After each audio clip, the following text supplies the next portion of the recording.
Hii ni Kali News.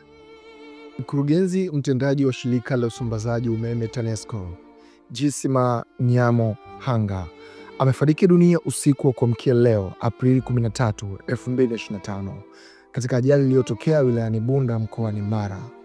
Mkuu wa mkoa wa Mara, Evans Mtambi, amethibitisha kutokea kwa tukio hilo, ambapo amefafanua kuwa limetokea kati ya saa 6 hadi saa 7 usiku wa kuamkia leo.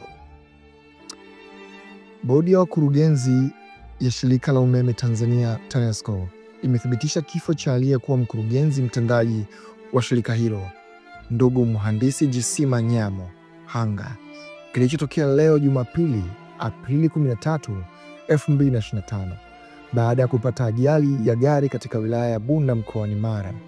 Kupitia taarifa rasmi, TANESCO imetoa pole kwa familia ya marehemu, ndugu, jamaa, wafanyakazi wote wa shirika hilo pamoja na Watanzania kwa ujumla, ikieleza kuwa kifo cha mhandisi Nyamo Hanga ni msiba mkubwa kwa taifa.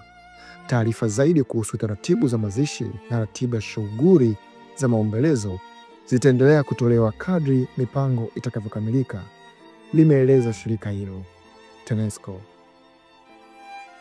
Bwana alitoa,